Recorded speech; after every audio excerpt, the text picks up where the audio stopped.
Le jour de l'investiture d'Emmanuel Macron, le 14 mai 2017, François Fillon est loin, très loin du palais de l'Élysée. L'ex-candidat à la présidentielle se trouve dans une forêt en Écosse. Entouré d'amis et de leurs épouses respectives pour chasser le petit gibier. L'invitation a été lancée par l'un de ses plus proches, Henri de Castries, ancien PDG d'AXA. Une virée au vert pour changer les idées de celui qui vient de traverser l'une des plus grandes épreuves de sa vie.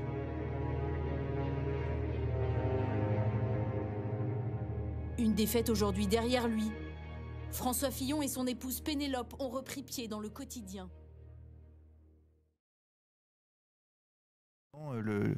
Alors, il y a plusieurs choses, et ça c'est intéressant, c'est que Emmanuel Macron a été... si vous voulez, les candidatures à l'élection présidentielle, c'est comme un tour de table, si vous voulez, dans une entreprise, avec des actionnaires. Et donc Emmanuel Macron, au début, donc comme je l'ai rappelé, c'était une arme de Hollande pour torpiller Valls et Juppé, et puis dans les milieux économiques, on a commencé à se dire bon bah ce sera de toute façon, ça peut être le premier ministre d'un gouvernement d'union nationale, pourquoi pas d'Alain Juppé, y compris pourquoi pas de François Fillon, parce qu'il y a des liens entre François Fillon et Emmanuel Macron, on peut y revenir. Alors ce qui est intéressant, c'est que Emmanuel Macron, son discours, c'est de dire moi j'ai été dans le système, je sais ce qui ne marche pas. Et en vérité, selon Emmanuel Macron, ce qui ne marche pas, c'est les pesanteurs institutionnelles qui empêche le rouleau compresseur mondialiste d'avancer à un rythme plus soutenu. Alors, Xavier, rouleau compresseur du système, quand on lit ta dernière lettre, on a l'impression que le système est également derrière François Fillon, et notamment à travers cette figure dont tu dresses le portrait, c'est Henri de Castries, qui est l'homme des réseaux surpuissants. Alors, quand j'évoquais des liens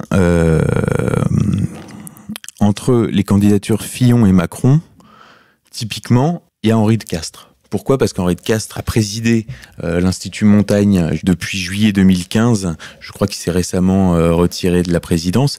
Le même Institut Montaigne dont le directeur général Laurent Bigorgne accueillait le mouvement En Marche. C'est-à-dire que la domiciliation légale d'En Marche, c'était au domicile même de Laurent Bigorgne, qui était l'ancien bras droit de Richard Descoings. Donc là, on a déjà un lien, c'est-à-dire qu'Henri de Castries peut faire le lien. Henri de Castries fait d'ailleurs aussi le lien avec François Hollande et avec Ségolène Royal, puisqu'Henri de Castries était dans la même promotion, la promotion Voltaire, que François Hollande et Ségolène Royal. Il a financé en 2007 et Nicolas Sarkozy et Ségolène Royal.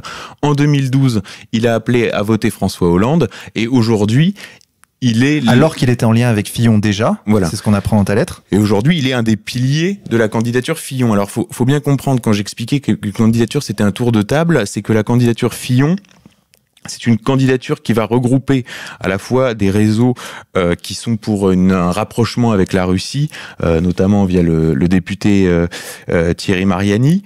Il y a aussi donc ces réseaux mondialistes très puissants via Henri de Castries. Il y en a d'autres, mais restons sur Henri de Castries. Et puis il y avait ce discours qui a plu, qui était ce discours gaullien, c'est-à-dire avec une posture internationale. Et ce qui plaisait moins, c'était ce qui venait des réseaux mondialistes, c'est-à-dire l'ultralibéralisme, avec notamment la privatisation de la sécurité sociale, qui a été perçue en plus comme un conflit d'intérêts, puisque Henri de Castries était le PDG d'AXA. Alors il a participé également aux premières vagues de privatisation sous le gouvernement Balladur. C'est l'homme des privatisations. Oui, alors c'est tout le pendant libéral du projet de François Fillon.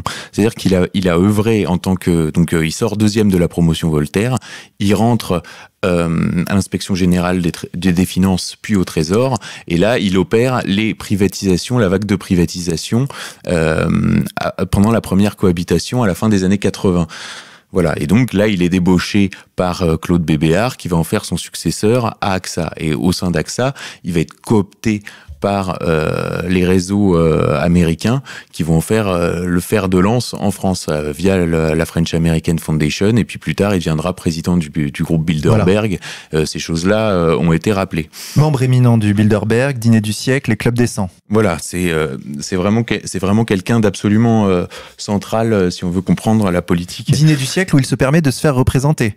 Voilà, c'est-à-dire que non, mais c'est-à-dire qu'au bout d'un moment, quand vous êtes président du groupe Bilderberg, vous avez plus besoin d'aller et PDG d'AXA, vous avez plus besoin d'aller au dîner du siècle. C'est-à-dire qu'il envoie quelqu'un et lui, il est au club des 100 où là disons les gens détiennent le pouvoir. C'est beaucoup plus que le titre. Il représente intrinsèquement le pouvoir. Et donc, c'est là qu'a été il faut bien comprendre que la candidature Fillon, c'était cette candidature libérale conservatrice qui s'est retrouvée face à ces contradictions. C'est-à-dire qu'on ne peut pas être libéral et conservateur. Le conservatisme ne peut être que révolutionnaire. Et donc là où François Fillon aurait dû partir dans une posture anti-système, il s'est complètement décomposé.